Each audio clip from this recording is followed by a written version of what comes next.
the game 2, and now game 3 is about to take place. We're actually already in the picks and bans. Going to keep the downtime to a minimum for all you guys at home. So let's go ahead and get right into picks and bans here, see what's going on. Oh, there we go. Vladimir Shin Morgana banned out from SGS. Zyra Malphite and Rumble being out from Curse. Obviously, they just saw Zyra. You know, Janook, I'm sure, is very, very sad. Or I guess he was happy that he saw Zyra and saw her play. She's so good that she's getting banned. Like, it's still a good thing. Yeah. But in the end, she had to get banned. SGS doing so well with her last game. Do not want to let that champion roam free. And, you know, again, talking with Hammy Lee before the series even started, he told me how much Eastern teams love Alistar. If they can first pick it, they will, 100%. You know, so Curse, you know, they're aware of that. They played against the Zubu Blaze, stuff like that. They played, you know, a few games already against SGS. They know how much they favor Alistar, but apparently they're just gonna give it to him. And cool ban coming out from SGS, Morgana. It's like, you know what, NY Jackie, pretty good with Morgana, it turns out. I'm just gonna get rid of her. I like the ban. I like just, you know, the situation they have set up. Nunu once again, a first pick. Nope. Oh, Sona. NY Jackie, what you doing? Man. Sona. This is pretty cool. So, at the Curse of the Hill event on Thursday, we saw Elements play Sona. In Game 3, he had the second highest kills for his team, had some of the best Sona ultimates, and actually 1v1'd Paradoxical, who was playing Cassiopeia at the time. What is it? How does that? Elements is really good at Sona, apparently. Like, apparently he just face rolls, he loves it, and it's absolutely fantastic. Into that game, I will say, before we talk about everything else, he picked up a needlessly large rod in his build. And his crescendos were hitting like trucks. Everything was hitting like a truck. Yep. Sona's got he was just like a fleet of trucks just coming right at your face. But it looks like SGS is going to pick up Graves. And, oh, well, how about a Mundo? I'm okay with the Mundo. How about a Mundo? Do you think we're going to see a top lane Mundo again? I think Alistar, I think they favor it more in the jungle as we saw in Game 1. So we're going to see a top lane Mundo again. Will Curse have an answer? It looks like Aurelia may be that answer. They're trying to fill in that little Scantron bubble. Will it be A, B, C, or D? I think Aurelia may be their choice right here. Waiting about 10 seconds to see if that is actually locked in. Cop going to be playing Ezreal again, trying him out. Karthus. Being safe, because it still could be Jungle Mundo. Well, it still could be a Jungle Mundo. You're absolutely correct. And also, they see no AP mid taken from SGS. Maybe SGS has an affinity for Karthus, and maybe they just want it in Jackie's hands. You know, there's a lot of different factors going on there as far as picks and bans are concerned. So, picking up Karthus and Ezreal right there, the third and fourth pick from Curse. So far their team is Shyvana, Sona, Ezreal, Karthus versus what looks to be a top Mundo, a jungle Alistar, and an AD carry Graves. Or AP Graves. Yeah, AP Graves, you know, very Graves. good, very good. Yeah, definitely. Now, here's the thing. When you come to pick against Mundo, like, or just characters you don't understand too well, which is going to be Mundo in this case, what do you do as Curse? There's no safe, reliable pick because if you go, oh yeah, that can probably work. There is no book like, you open up. You don't open up a book and say, counter to Mundo. Let me go to a guide site and be like, yo, lolpro.com? lolpro.com. Be like, Mundo, how do I counter you in lane? The answer is just a bunch of question marks will fly at the screen. Yeah. Like, we don't know. lolpro.com with those shoutouts right there. And they're going to round out their team comp with a Lulu and a Graga. So a mid lane Graga support Lulu with the Graves down bot. I'm going to say a top lane Mundo over a top lane Alistar. But I don't know. SGS crazy people. Top lane Alistar can actually be incredibly fun. Probably not the most effective. I would say the Mundo's pretty good, though. So just going to say pretty good. I'd say top lane Mundo. Top lane Mundo. Don't try it out in solo queue. Go try it out in custom. Alright, it's going to be like top lane Lulu, support Mundo.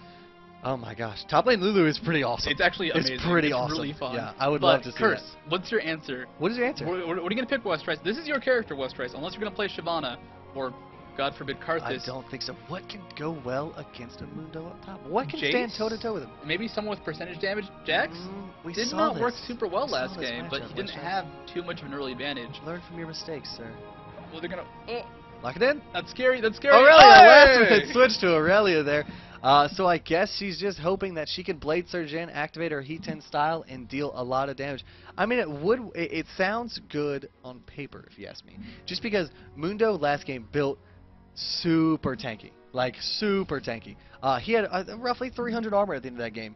And, you know, the true damage could do a lot. You know, granted, the true damage doesn't scale in game. It's 75 true damage 75 true damage a billion HP. Versus a billion HP. That is true. So that matchup, I think, is going to need to go heavily in Westrice's favor early game for it to pay off late game. If it comes to the fact that, you know, we saw his Jax versus Mundo top game 2, And whenever they went toe-to-toe, whenever they went blow for blow, Mundo came out on top. It's because of the percentage-based damage of his Infective Cleavers and his Burning Agony and whatnot. Actually, something scary. One of the things that Tofu did is when Jax uses ultimate or Counter-Strike, he would run back with the ultimate just because he wants to avoid the CC. Irelia, she has high hidden style. Same kind of deal. It's only lasts for 5 seconds. It has a 15-second cooldown. If Mundo can get out of range in that 10-second gap where she'll be useless, or no, in the 5-second gap, if you can get out of range, then come back for the 10-second gap where she won't have it, that will be scary because she won't have the damage. Most definitely. This isn't. Is this a top lane you've ever seen before? Like, seriously? Or, like, in joke games? I've seen it in joke games. You know, AP Mundo of terror in the top lane of joke games, but in real, like, serious tournament games, no. No, never seen a Mundo top. I've seen Aurelia top. That's yeah. That's old news. Who needs that? But, I mean, right here, you've seen it first. Mundo up top lane, played by the excellent Tofu from SGS. We actually, you know, during our little break in between games, I ran into the manager, Mr. Hammy Lee, and had a little quick conversation. We dapped. We talked about our Skype. It was pretty cool. But he said those game lasted way too long. That's exactly what he said. His words exactly. And I said, yeah, I know. You can tell me.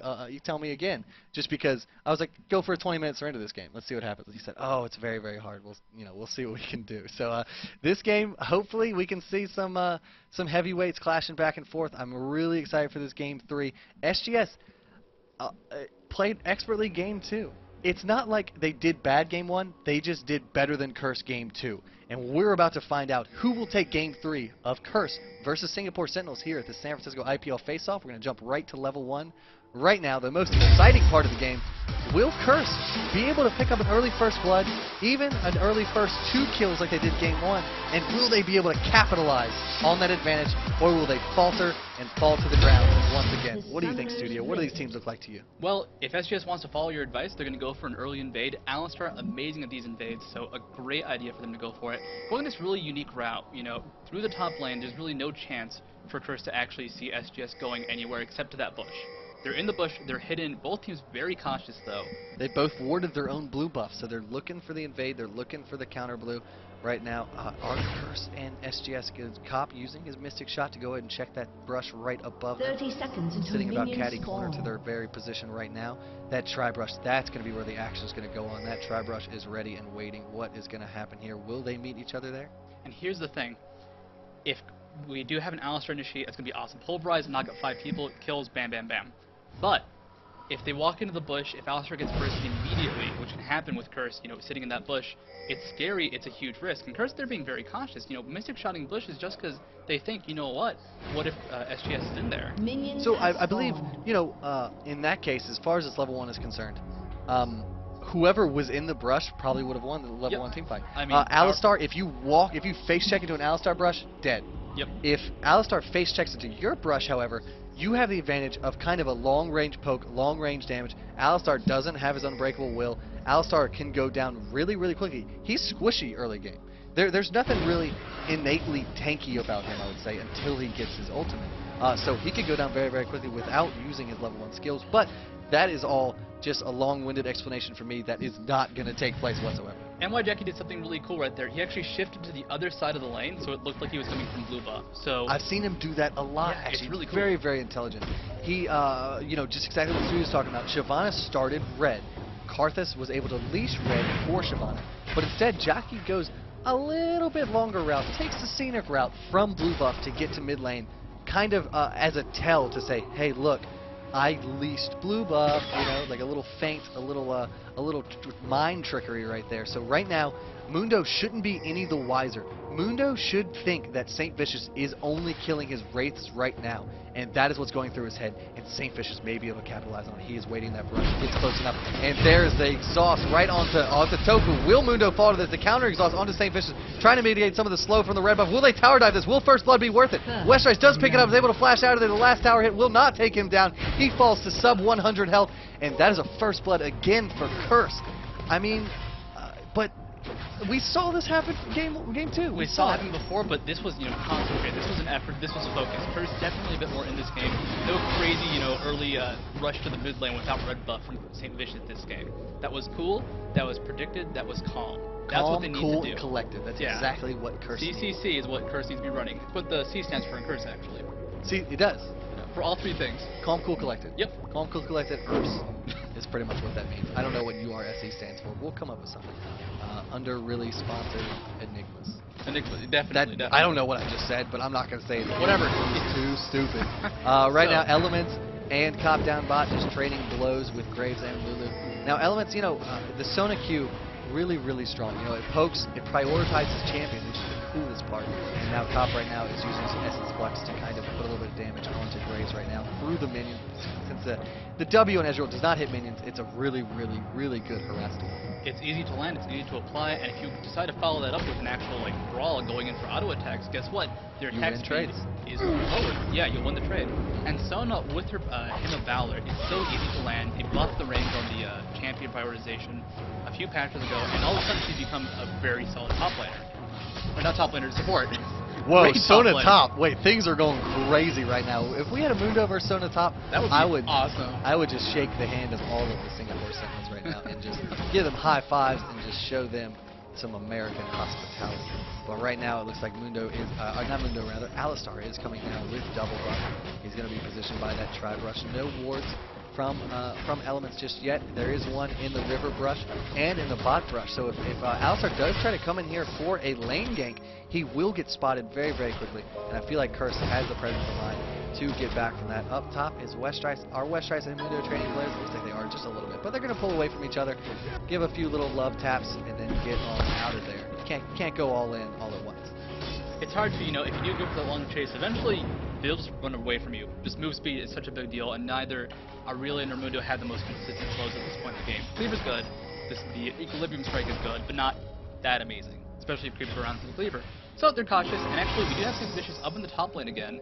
You know, looking for golems right now, looking for that pick if he can get, but Tofu gonna be very smart, back off, and not let St. Vicious get that kill. Looks like Saint's gonna go back as well, picks up a long sword, gonna eventually build that into the Wriggles Lanterns that almost every jungler builds. And he has a very good hog. That is like, he got that hog at like 3 minutes, 4 minutes, right after that gank happened up top of the fight. So right now, you know, St. Vicious has put himself on the map. You know, the earlier you get a Heart of Gold, the earlier in the game that it pays off. You know, these gold per 10 items, Heart of Gold, Philo's Den, Cage's Pick, all that stuff, Avers Play, that it's so seldom. Every now and then on like some junglers. Yeah, every now and then you see an Avers Play, but the earlier you get it, the sooner it pays off. You know, because there's a set time where they pay for themselves. If you get it at the 8-minute mark and it pays off at the 13, that's way better than getting it at the 13 and having it pay off at the 18, obviously. So you want to get those items as soon as possible. And with that, you know, you build the advantage early. It's when you see, you know, like, oh, that team has a really big gold lead, but where'd they get it from? It'll be that CS. And there you go. You know, the earlier GP5. Elements picks his GP10 up very early as well. So right now, 2 gold per 10s ticking in the favor of Curse right now, already putting them up at 1.3k gold, but here comes Alistar being a sneaky cow on the Westrice. But Westrice decides to Blade Surge in there, but the headbutt will knock him right back to his original position. He is very low on mana.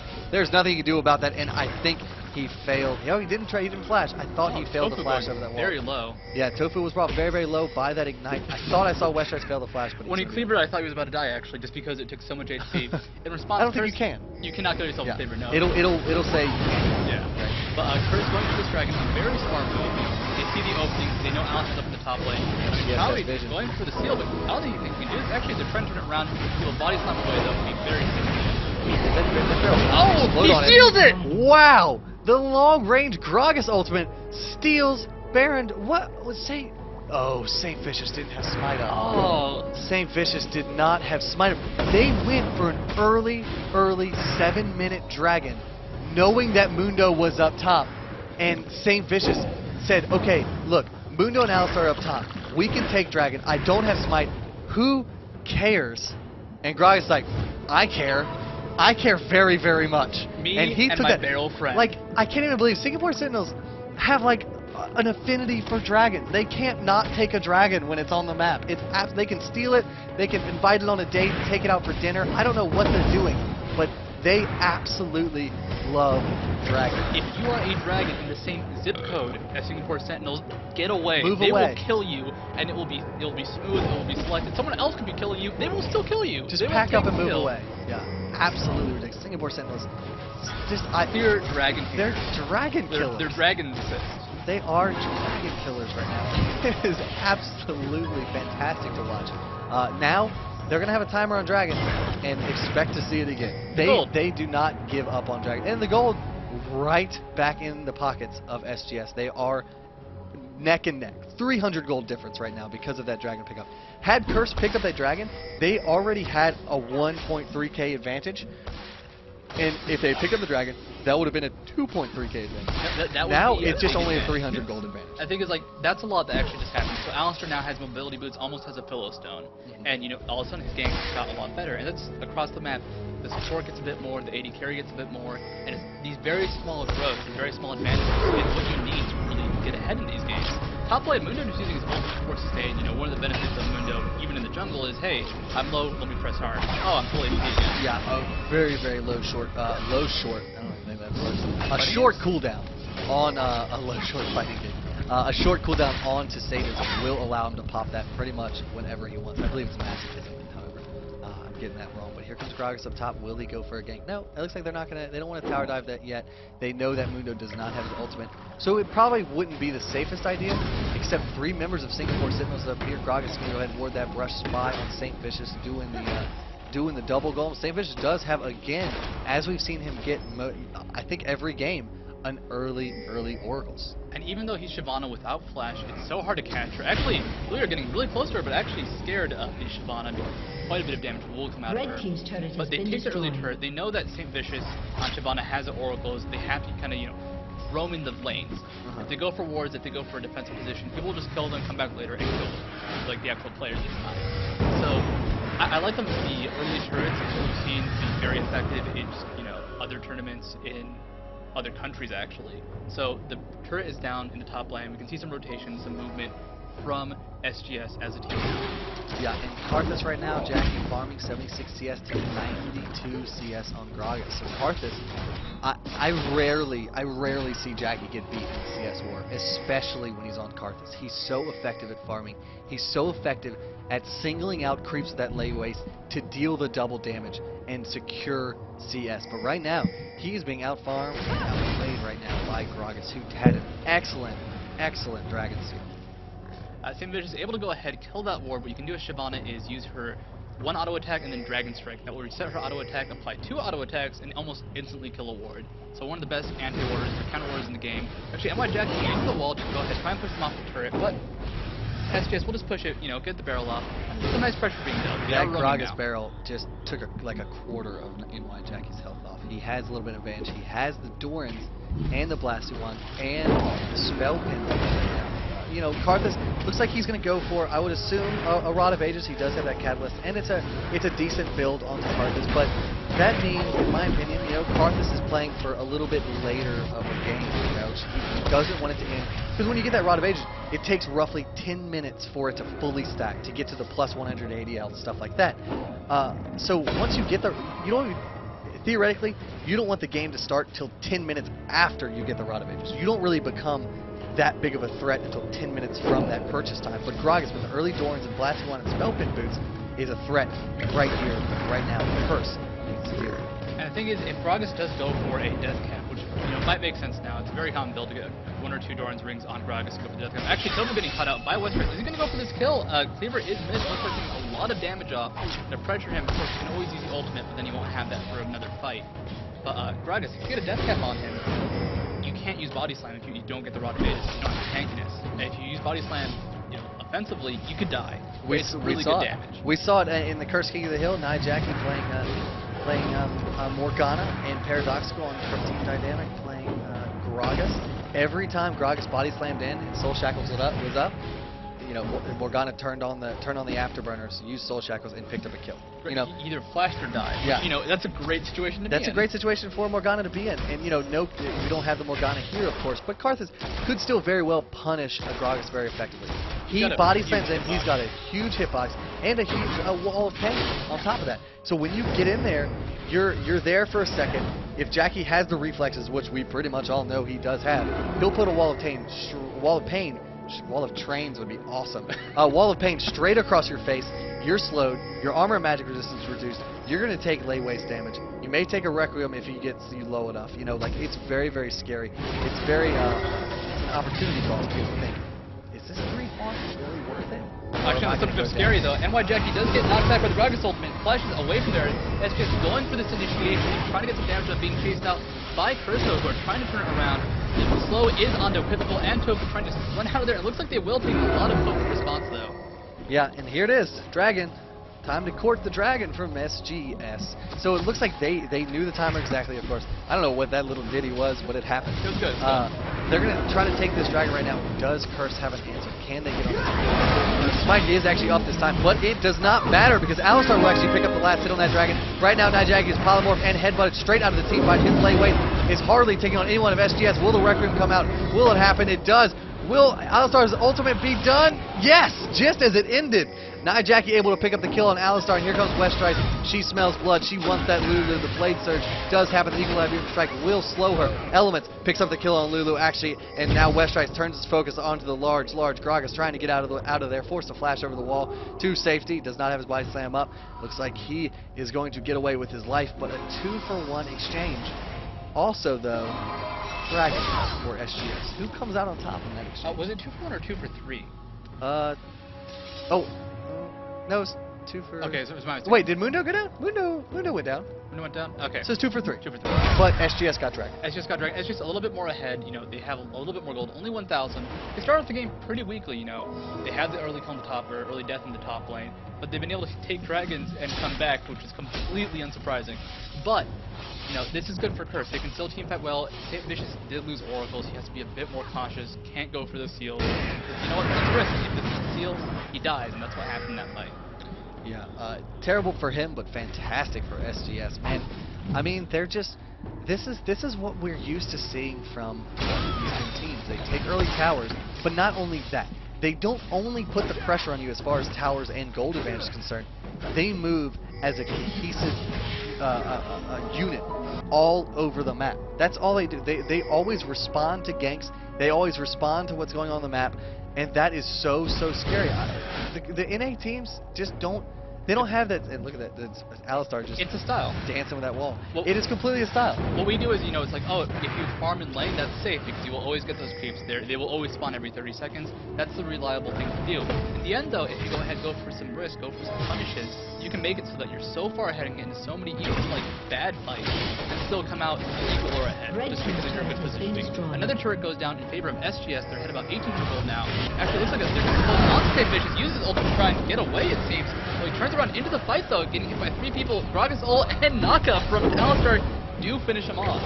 Not a smart turnaround there from St. Vicious. I don't know why he showed his scaly dragon nose into 3 members of SGS knowing they were there. He ulted straight across all of them trying to escape, and I guess maybe he thought that Karthus would follow up. If I could listen to the team speak right now, it would be a lot of Jackie complaining. Let's not listen to the team speak. No, I would not recommend it right now. But right now, it looks like Alistar is going to engage onto Weststrice. Weststrice very low on mana, though, using the Transcendent Blades to heal up just a hair from Alistar and Mundo. But what will happen here? The rampant growth from Lulu will make Mundo very large and very beefy. It looks like they're all just going to pull out of this. But, like, SGS is just getting tanky. And it's... Curse just doesn't seem to have the damage to respond to it. What's going to happen here? They have the decent CC, but they have a very late game focused team with the Karthus pretty much. Karthus is late. Aurelia is late. Yeah, Aurelia too. So Karthus is great late game, but right now, you know, he doesn't have the reliable way to land the damage.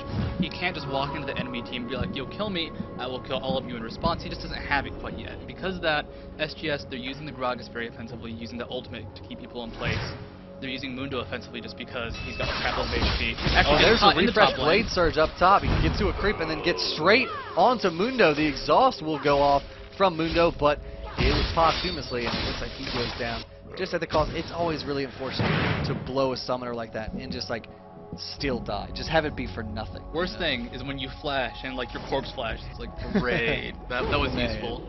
I'm going to go cry right now. Ooh, here comes Alistar and Gragas. They smell blood. They want Cop down here. He has a little bit of mana. He does actually Arcane Chip right over, but actually the Gragas ult almost saves him, but a fantastically pulled off combo from Pulverize and Headbutt and Alistar. And Elements goes back to recall. Out of there? The recall not being interrupted from the Gragas barrel. Wow. There's like a half a second to a second delay where as soon as your recall gets to that point, it can't be interrupted. And Unless I think hard CC might interrupt it. but but it's there was no hard only a CC. maybe. Maybe a really good blitzcrank. Yeah, but like man. elements there. You know, he escaped with his life. They did take the top turret down. This is really what Curse needs. They need some turrets. They need those objectives getting down. So I'd say they came out ahead despite losing Graves. And you know what, Elements? You know how much damage he took from that one barrel? About half HP. A lot. But man, a great arcane shift from Cop actually put him on the other side of a perpendicular body slam. He got hit by none of the body slam. He didn't get slowed.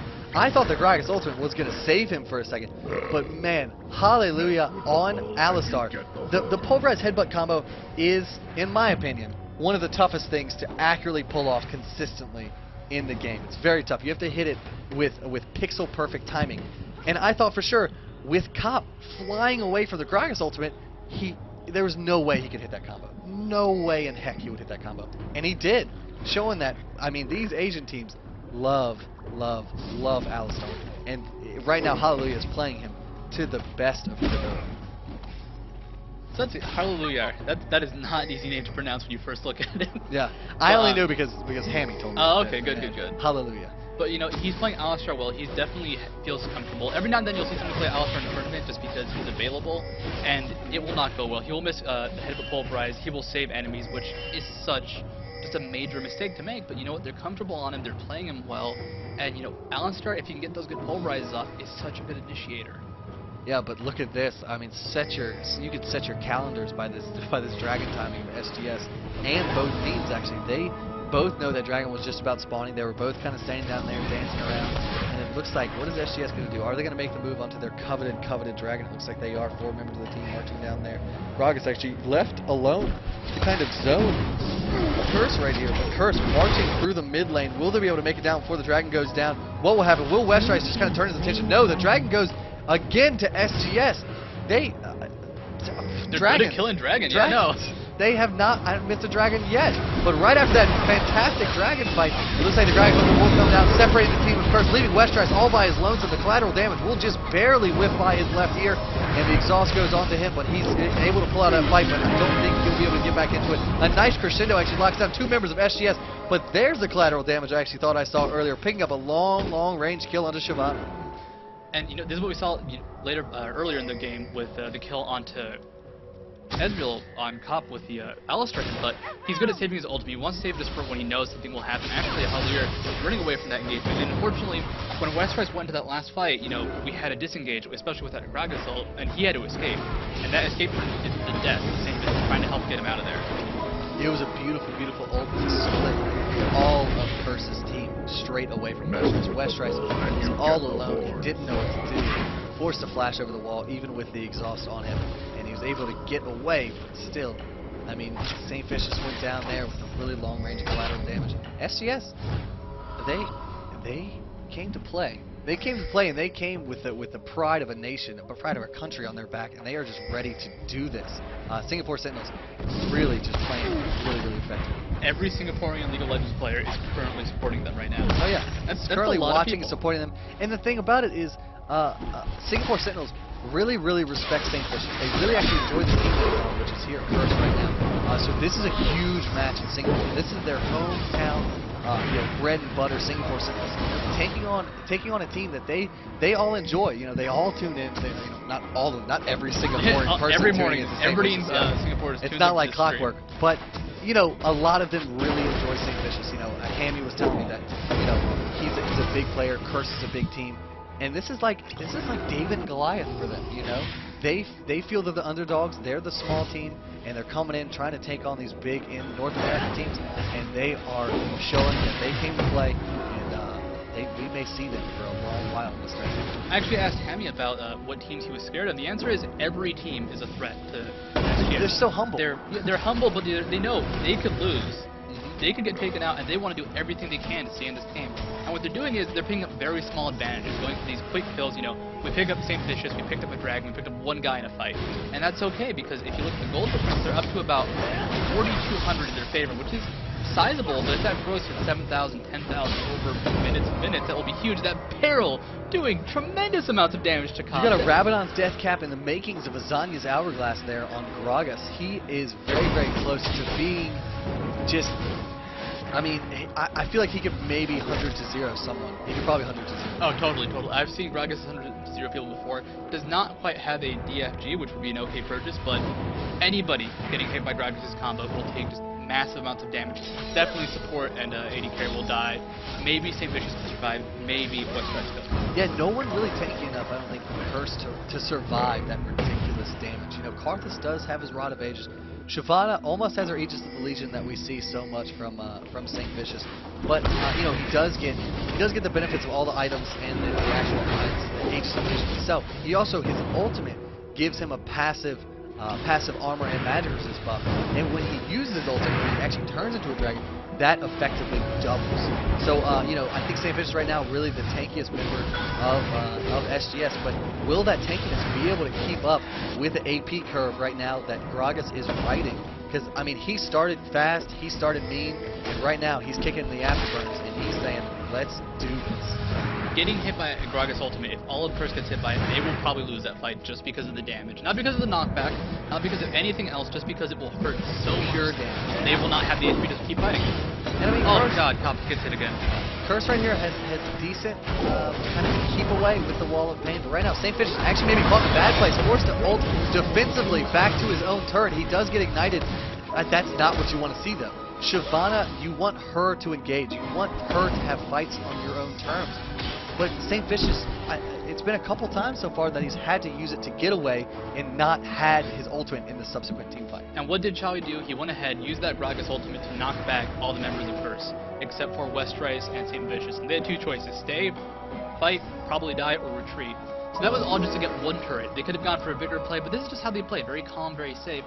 And what this lets them do is just build up that advantage. So they can burst someone down with Gragas, no questions asked, but they don't need to. It's not their prerogative. They just go ahead, use these small little pushes, these small little aggressions, and they build up that advantage. Yeah, right now Elements is sporting that Oracles right now. He is going to be hunting for wards right now. The ward coverage obviously in the favor of Singapore Sentinels. They have a little bit of extra gold burning a hole in their pocket right now. They're up 5k gold. They can spend it on wards as much as they like, but right now Tofu does use his ultimate to try to get away from West Rice, but West Rice does get a phage proc, but it looks like it's not going to follow up on that. Tofu's going to be able to get out of there safe and sound right now. Lulu using her oracles to clear the wards of Curse. I actually said that backwards. Curse has better ward coverage right now. For some reason I thought SGS was red, but I am completely mistaken. And now it just got worse for Curse. And now it just got worse for Curse. Oracles, yes. So, you know, map control has been a big thing in all of these games. They will lay down wards like crazy. They counter wards like crazy on both sides of the map. So whoever has control of the Baron, it's always a big fear. What are they doing? And unlike the game with Zyra, where they had that great petition to go ahead and check the Baron pit, they don't have this in SGS anymore. They need to go ahead and just like keep the vision down. Yeah, and right now it looks like Curse is going to press this burnout a little bit. They're going to use burnout on Shyvana. Oh, look Dragon's at that. up. Dragon date. Oh, wait, is that? About that time again, eh, chat? Alright, Tab. Dragon. SGS. Taking it. Look, that's not even exciting to talk about. Yep, nope. You know they're getting Dragon. I hope there are teams out there that are watching this right now and saying, wow, SGS has really good Dragon control and Dragon timing. We should probably stop that. Because again, that's a 1,000 gold every 6 minutes that you put in your team's collective pocket. And it's just... It's completely in the favor of SGS. Even when Curse tried to take an early dragon, it was stolen by a Gragas ultimate. Like, okay, cool. You can't even take it on your own terms. It will be stolen from you. Right now, actually, Jackie there on Karthus is burning Flash to keep away from Tofu. But the Shurelya's Reverie, who will they catch? They are pursuing really hard right now. The Infected Cleaver will miss all the members of Team Curse. Oh, but they want to bait this in the brush. No vision from SGS right now. No, they're running away. This is very scary for them. They do retreat. Curse dropping an ancillary ward right back in that tri-brush. Away from this really ward they can say about that dragon. And Curse, you know, they're scared now. I wouldn't say they're playing cautiously. They're very afraid of what SGS can do. We saw them retreat. We saw them really go back in an odd position. Baron's been started, though, by SGS. Curse knows that they're going to go try and respond appropriately. They need to fight this. It's already half dead. Yeah, and when is St. Vicious is going to make his move? He is waiting. We've seen him steal Baron before, and he doesn't get it this time. Graves gets the last hit on Baron. Here's a crescendo landing on 3 members of SGS, but will it be enough CC? It doesn't look like it. Jackie actually headbutted out of the Baron pit. He's going to lay waste to file all around him. There comes a Reckham. How many kills will that pick up? At least none. That's like West Rice actually picked up the kill on Lulu instead, and now Tofu takes down West Rise, and that was a great fight and a great Baron from SGS. A valiant effort from Curse trying to steal it. And Cop just playing footsies right now with Mundo. Where does he want to go? Looks like he's going to be able to get out of there through the mid lane. But a brilliant fight and a brilliant attempt from Curse. That was the Hail Mary pass. That was, I'm going to put it up there. I hope one of my receivers comes down with it. I don't know how effective it is to use it from straight. Not too much, but unfortunately, a great play coming out from Chai. He actually used his ultimate to knock St. Vicious out of the air. He took that dragon down because they hate dragons on SGS. What that did was, St. Vicious expected that dragon damage to actually land on Baron so he could, have a really good smite combo. It did not happen. It threw him off guard. He could not get the smite off. And actually, Curse did very well. They took down 2 members of SGS, almost killed Graves, but they have the Baron up, and Graves still did not die, so it's still onto him. They have that gold. They have just a very amazing presence right now. It's going to be so hard to actually deal with the Graves damage, especially when you factor in Baron buff and Baron regeneration. What does Curse need right now? What does Curse need to do to get back into this game, to get back the 2 kill deficit, to get back the 9k gold?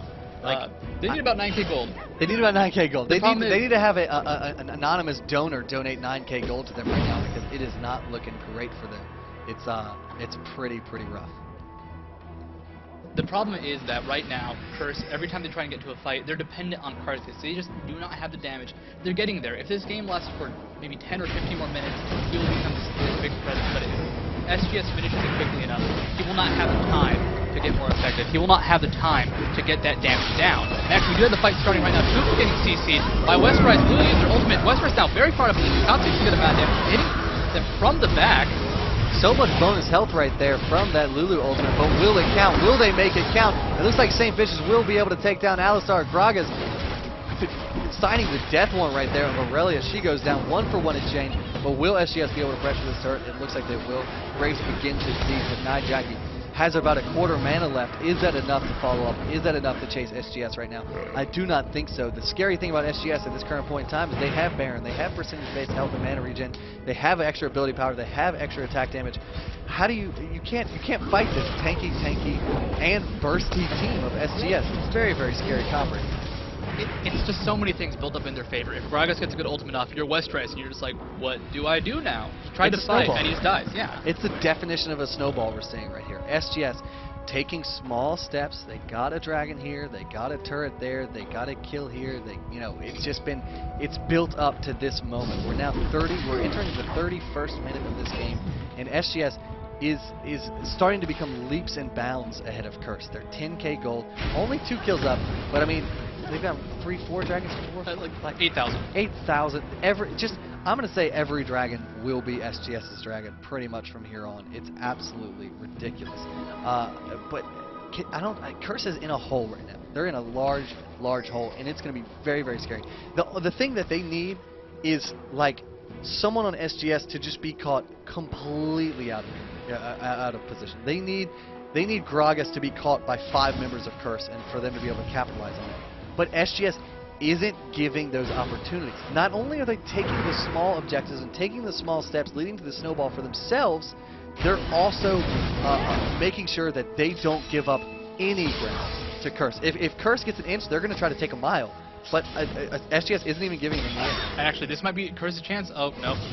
SGS does back up. Like, they're playing in a way so you cannot punish them for their mistakes, because there just aren't any obvious mistakes. They can't force the fight. The thing is, they need Karthus to be able to go into the fight, suicide, press lay waste a lot, use Requiem, deals lots of damage. What Karthai do?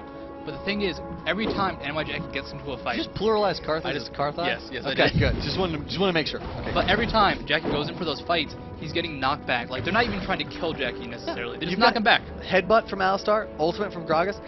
Karthus is not a... is Dragon? Wait. Yeah. Check your watches. Wait, 3, Everyone check 2, your watches 1. in your calendar. They actually missed Dragon. it. They missed the lunar lens. They missed... I believe the barrel did hit. The barrel did hit. Yeah, no, it's okay. It. Oh, SGS, worst team ever. No, they are doing so well right now. It's ridiculous. Singapore. Worst team Singapore. Yeah. Well, ever is really a region-locked thing. True. It's just in all of time. But the worst team ever actually might be pushing up bot lane. They see a lot of people from Curse. They have good board coverage. They know they're not here to defend the turret. Not a lot of time for Curse to actually get back to base. Sona recalling, Ezra just walking back. West Rise, hurry up with the recall. I hope you have that mastery. He needs to get back there ASAP. SGS wants this turret. They need it. They're trying to siege it as hard hard as possible. Baron has run out. They do not have the sustain that they did just a few minutes ago. They don't have percentage-based health and mana regen.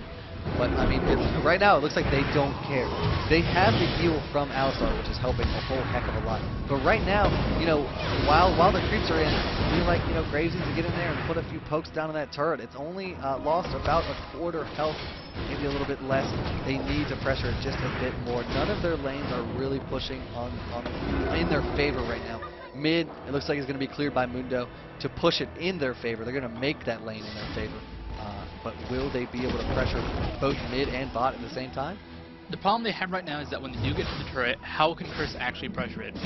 If they do have Darkness push the turret as Graves, what can Curse do in response? I guess Karthus could have put a wall down. Wall of Pain is pivotal. But you know what? Darkness can quick draw it. If Westrice goes in, he can Equilibrium Strike, but unless he has less HP, it's not going to be a hard stun. He can, you know, quick draw it. And unless Elements gets a really good ultimate off, and Sona's ult is actually a bit slow. There's a slight Darkness can actually still quick draw it, but just a solution to everything Gresh is have Graves quick draw it. That's actually yeah, you're right. There's nothing they can really do when he quick draws. They cannot catch him unless they dive into the team, which with the Gragas is super suicide. Yeah, most definitely. I mean, Gragas.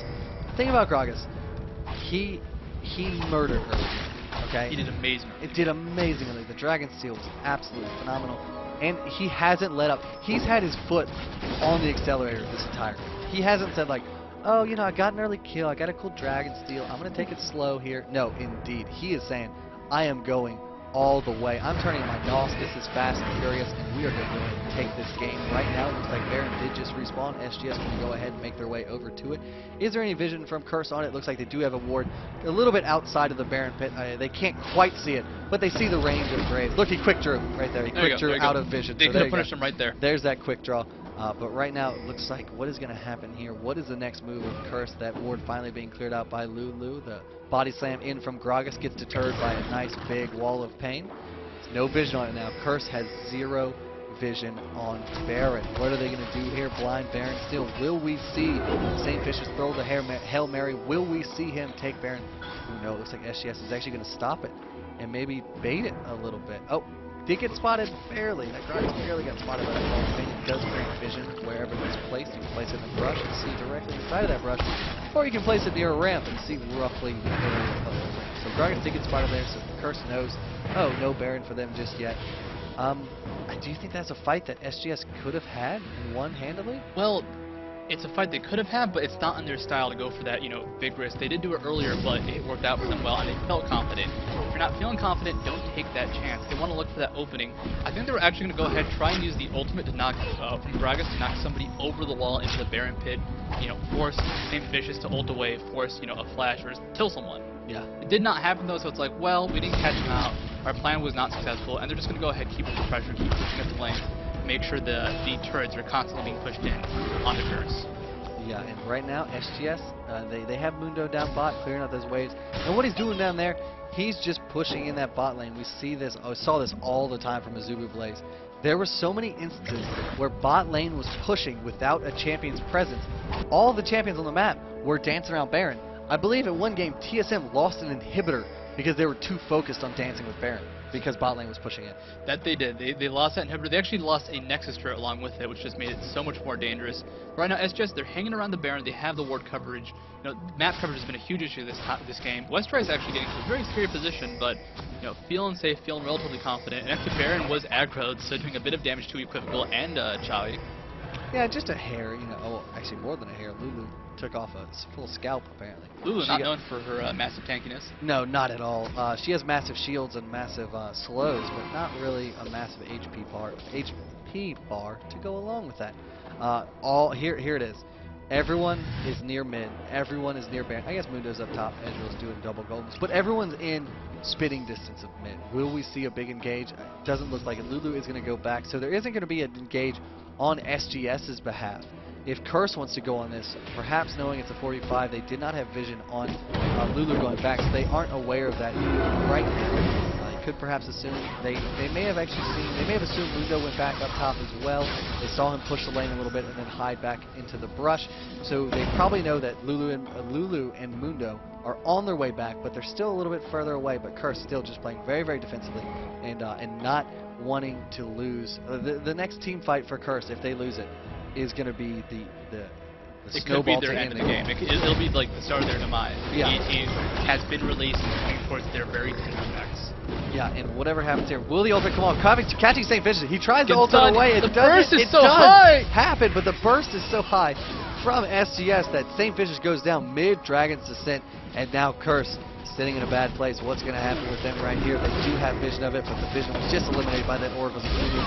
Curse coming here for a 4 and 5 engage onto the Baron. They don't have a smite. That's probably the scariest thing in the world. But Jackie relishing in the fact that he has a giant AoE in that Baron pit. Will the Requiem taking one down? It looks like the members of SGS are just a bit too tanky. Graves double kill on Aurelia and Karthus.